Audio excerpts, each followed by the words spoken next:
J'invite maintenant Jean Davienne, qui est déjà ici, qui a pris place, qui est doctorant à l'Université de Genève et à l'Université catholique de Lyon, et qui prépare sa thèse sur la pensée vélienne, de la nécessité de la métaphysique.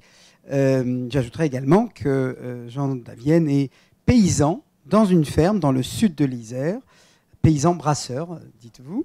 Et votre intervention va porter là aussi sur un aspect, sur une dimension comparatiste, puisque vous allez mettre en évidence les liens, les rapports, les nuances, peut-être aussi les distinctions et les oppositions entre Éric Voegelin et Simone Weil. Et vous avez intitulé votre intervention « Maladie du désordre et thérapeutique de l'ordre ». Un grand merci pour cette invitation. Je suis absolument honoré d'être là et très content de vous parler de Simone Weil. Voilà, moi je vais chercher à mettre en évidence les affinités qui existent entre Weil et Éric Voegelin. Le dialogue entre ces deux auteurs étant peu étudié et pourtant assez fécond. Ils ont en commun une clairvoyance sur la situation de l'Europe, un intérêt pour la politique, pour la religion, une attitude aussi critique envers la modernité. Le fil rouge de cette étude sera la question de la maladie du désordre et de sa cure. De par la durée un peu courte de la présentation, je vais faire le choix d'accorder un petit peu plus de place à la pensée de Voegelin, qui est un peu moins connue ici. Tout comme Simone Weil, la question totalitaire a une place primordiale dans l'œuvre d'Éric Voegelin. Chez ces deux auteurs, les totalitarismes sont une manifestation d'une maladie. En un sens, ils ne s'intéressent pas à proprement parler au totalitarisme, mais à la maladie qui les cause. Dans son cours donné à Munich, intitulé « Hitler et les Allemands », Éric Voegelin précise vite que Hitler en tant qu'homme ne l'intéresse pas.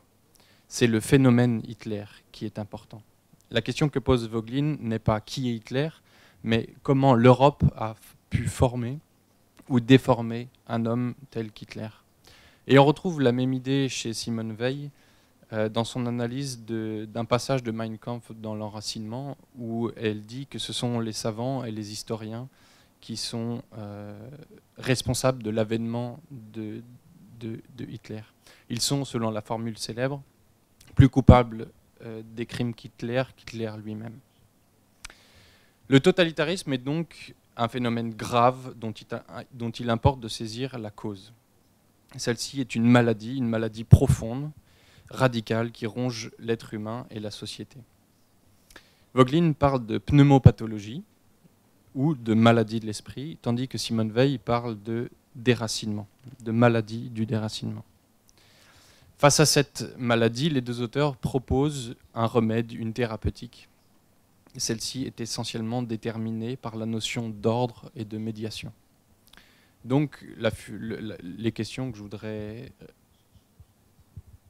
répondre sont quelles sont cette maladie et s'agit-il d'une même maladie pour les deux auteurs et idem pour la thérapeutique. Tout d'abord, la question de l'esprit. Voegelin parle très souvent de conditions pneumopathologiques, c'est-à-dire de maladie de l'esprit. Avant de décrire la maladie, intéressons-nous à l'esprit. Éric Voegelin le définit ainsi: par esprit, nous entendons l'ouverture de l'homme au fondement divin de son existence. L'esprit est donc le lieu de l'articulation entre l'être humain et le divin. Dans un autre texte, Voegelin parle de l'esprit comme étant l'organe de la transcendance. L'être humain non malade est celui qui est capable de s'ouvrir à l'esprit. Et à l'inverse, la pathologie de l'esprit est définie comme suit: par devenir étranger à l'esprit, nous entendons la fermeture et la révolte contre ce fondement.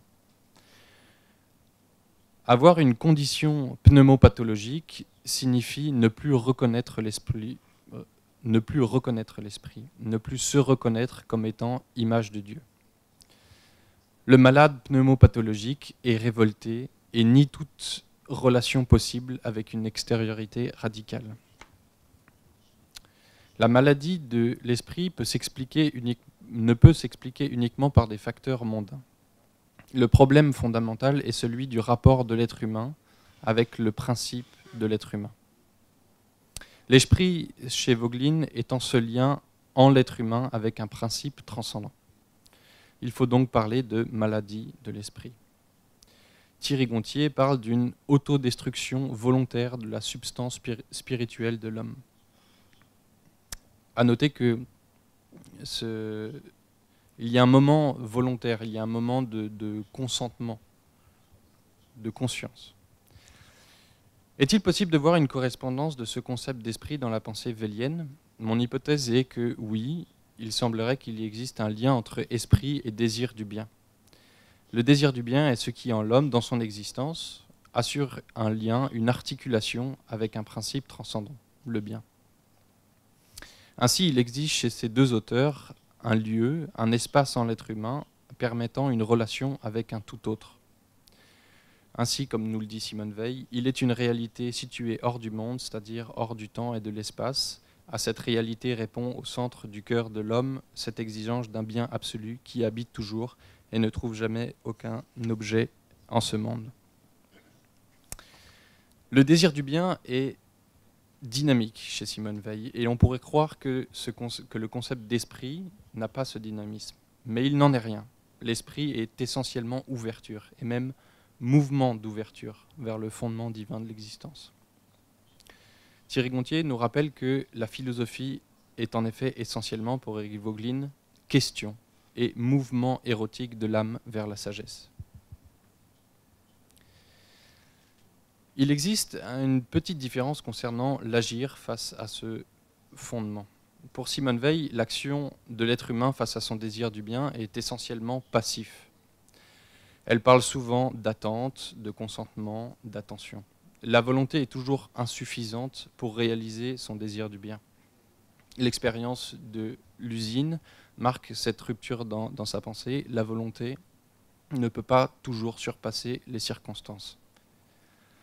Il existe donc une passivité quant à l'exigence de bien présente dans le centre du cœur de l'homme.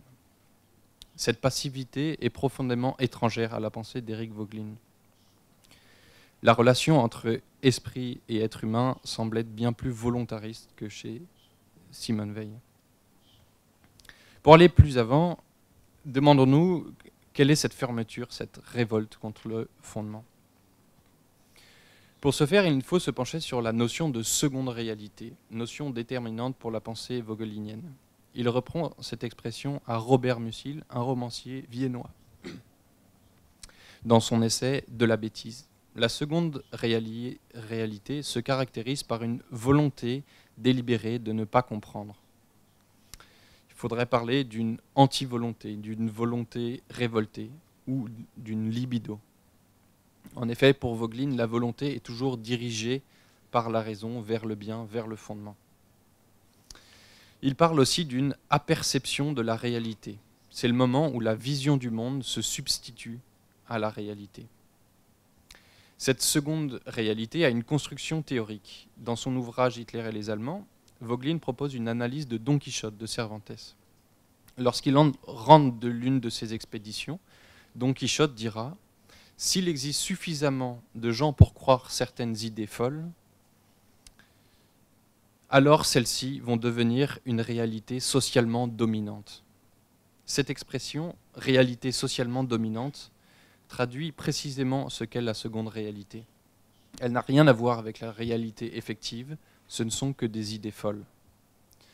Le fait que ces idées soient socialement dominantes est très important. Elles n'inspirent plus, selon le concept de Simone Weil, mais elles s'imposent et dominent la vie sociale. Et ainsi, il n'existe plus de lien entre la vie sociale et la première réalité. La seconde réalité, telle que l'a décrit Voegelin, est théorisée par les penseurs gnostiques modernes. Il reprend l'idée de gnose moderne chez Hans Jonas.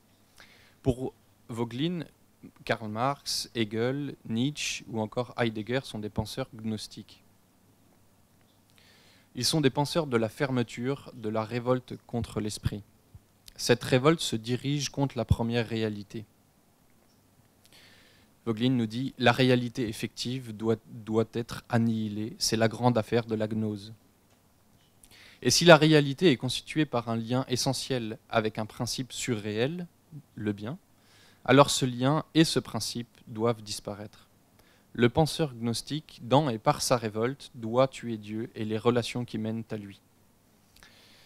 Voegelin parle alors de théologien gnostique ou de mage gnostique, car la seconde réalité est de l'ordre de la magie. Cependant, il ne faut pas se méprendre. Dans la pensée gnostique, au meurtre de Dieu se succède l'avènement du surhomme, de l'homme socialiste, de l'esprit absolu ou de l'ouverture de l'être. Il ne s'agit pas non de nier Dieu, mais bien de prendre sa place.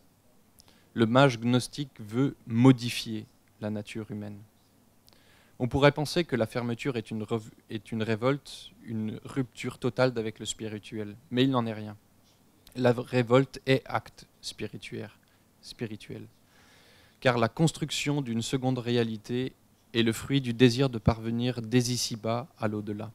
Comme le dit Marx dans une célèbre phrase, « Une fois l'au-delà de la vérité disparue, établir la vérité d'ici-bas ». Ainsi, la seconde réalité doit nécessairement avoir un masque de la transcendance. Car sans ce masque, la seconde réalité est vide de sens. Voegelin parle d'une réalité qui certes a la forme d'une réalité, mais qui n'est pas sous-tendue substantiellement par l'esprit. Les conséquences pratiques de cette théorie sont les mouvements idéologiques de masse. L'idéologie a pour but d'imposer la seconde réalité. Et ainsi, nous dit Voegelin, nous parvenons dans la sphère du non-esprit sous forme spirituelle ou de l'anti-esprit, qui sur le plan politique est représenté par les mouvements idéologiques de masse. Quel lien faire entre la seconde réalité et la pensée de Simone Weil? Il y aurait plusieurs notions. Moi, je reprendrais assez volontiers celle du gros animal qui a déjà été évoquée plusieurs fois. Il ne faut jamais oublier, je pense chez Simone Weil, qu'il existe une pression énorme, phénoménale, exercée par le monde social sur l'individu. Le gros animal est toujours sur le mode de la domination, de la force, et jamais sur celui de l'inspiration. Une autre correspondance dans la pensée vélienne de la notion de seconde réalité peut être celle d'idolâtrie. L'idole est un objet mondain qui se substitue au bien. Elle devient ersatz du bien. Lors de cette substitution, l'être humain ne vit plus dans une réalité ordonnée par un principe surnaturel, mais vit dans une réalité déterminée par une idole, par un objet mondain semblant être infini. Pourtant, face au déracinement, à l'idolâtrie, à la seconde réalité, il est possible d'agir et de résister. La philosophie, chez Eric Voegelin, permet la lutte contre ce désordre qu'implique la maladie. Le sens premier de la philosophie est d'être un symbole de résistance au désordre. La philosophie, en tant qu'amour de la sagesse, est essentiellement ouverture à l'esprit et donc à l'ordre.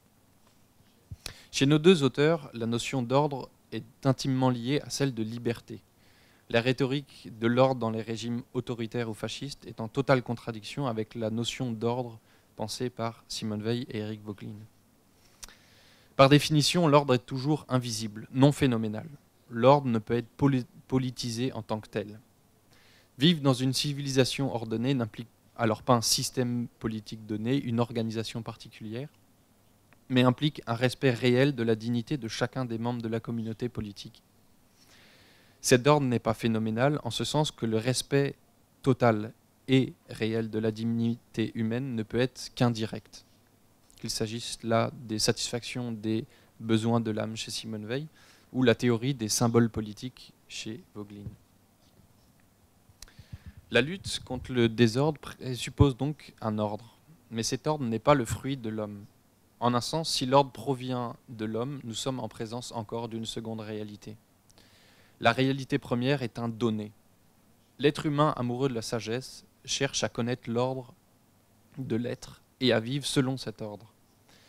L'être humain pneumopathologique, le déraciné, cherche quant à lui à détruire l'ordre de l'être, ressenti comme imparfait et injuste, et de le remplacer grâce à la puissance de la création par un ordre parfait et juste.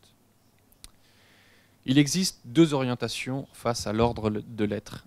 soit l'acceptation, le consentement, soit la révolte. Le choix du consentement est le seul qui soit thérapeutique. Mais là, il ne faut pas se méprendre. La révolte contre l'injustice mondaine n'est pas incompatible avec le consentement, bien au contraire. Il faut aller plus avant sur la notion d'ordre. L'ordre de l'être n'est pas pure immanence. Le principe ordonnateur transcende radicalement l'être. C'est pourquoi Voegelin nous dit « Nos expériences les plus authentiques traduisent une conscience de participation à la réalité non existante. Cette réalité non existante étant le bien ou Dieu. C'est là que la thérapie commence réellement. Il s'agit d'initier un mouvement vers la réalité non existante. Car si Dieu ou le bien ne sont rien de l'être, sont séparés radicalement de l'être, un mouvement vers cette réalité non-existence est non seulement possible, mais souhaitable, et nécessaire parce que exigé par le désir du bien. L'ordre de l'être est présent de toute éternité, mais cet ordre comprend différents niveaux ontologiques jusqu'à son fondement métaphysique, ainsi que le point d'intersection entre ces différents niveaux. Ici encore, nos deux auteurs sont héritiers du platonisme. Simone Weil, dans l'enracinement, nous dit que tout dans la création est soumis à la méthode, y compris les points d'intersection entre ce monde et l'autre. Il existe en l'être humain cette médiation, ce milieu. L'esprit ou le désir du bien, en tant que mouvement d'ouverture, est essentiellement médiation. Ils parlent tous deux de métaxu ou métaxie. Thierry Gontier nous dit le métaxu, le milieu. La conscience n'est rien d'autre que cet éros ou ce milieu dynamique entre les réalités mondaines et les réalités divines. Le désir du bien, chez Simone Weil, est ce milieu dynamique qui, en l'être humain, articule la condition humaine et le surnaturel. Simone Weil et Eric Voegelin proposent tous deux une pensée de la médiation ou métaxologie. Thierry Gontier nous dit que le nous, comme le pneuma, sont des lieux de la rencontre de l'homme et de Dieu, des lieux de l'entre-deux, ou ce que Voegelin nomme le métaxie. Mais si le nous est ce par quoi l'homme tente d'atteindre Dieu, le pneuma est ce par quoi Dieu se révèle à l'homme. Le mouvement noétique va donc de l'homme vers Dieu, alors que le mouvement pneumatique va de Dieu vers l'homme. Mais les deux mouvements ne sont pas exclusifs l'un de l'autre. Ils sont tous deux compris dans l'expérience intégrale que l'homme fait du deux en un, de la participation réciproque de l'humanité et de la divinité. L'expérience de l'être humain est déterminée par ce double mouvement noétique et pneumatique. Si la maladie se traduit par une rupture d'avec ces mouvements, la thérapeutique, elle, tente de réintroduire le pneumatique et le noétique dans l'expérience humaine. En conclusion, la maladie décrite par Simone Weil et Eric Voegelin provient d'un désordre spirituel, c'est-à-dire d'un désordre quant au rapport à une transcendance. Le désordre spirituel se manifeste par une acceptation d'idées folles, qui sont des illusions, des idées déformées de la réalité. Pour nos deux auteurs, la question thérapeutique est essentiellement déterminée par la notion de médiation. Il s'agit de penser des conditions de relation avec le bien. Le mouvement noétique et pneumatique chez Voegelin a évidemment une correspondance forte dans la pensée de Simone Weil. Nous sommes face à deux penseurs de l'intransigeance. La sauvegarde de l'esprit, le maintien du désir du bien est absolument essentiel. La révolte, le transfert chez Simone Weil provoque un engrenage dans le mal, un aggravement de la maladie. La sauvegarde de l'esprit est une lutte de chaque instant. Pour finir, je voudrais pointer deux points de divergence qui me semblent assez profonds. Le premier concerne la perception du déraciné et le second, la place du travail. Je voudrais avancer une hypothèse concernant la distance qui existe entre la notion de malheur et celle d'idiotie. Cette différence se manifeste dans la manière de comprendre Hitler. Pour Simone Weil, Hitler est un déraciné et s'ensuit alors tout le vocabulaire qui caractérise le déracinement. Le mensonge, l'idolâtrie, le pouvoir compris comme puissance, et une caractéristique majeure, qui est le malheur. Hitler est un homme malheureux. Le déracinement vient toujours d'un malheur, celui de n'avoir pas pu sauvegarder son désir du bien, d'avoir été soumis totalement à la force, si bien que rien ne peut lui résister.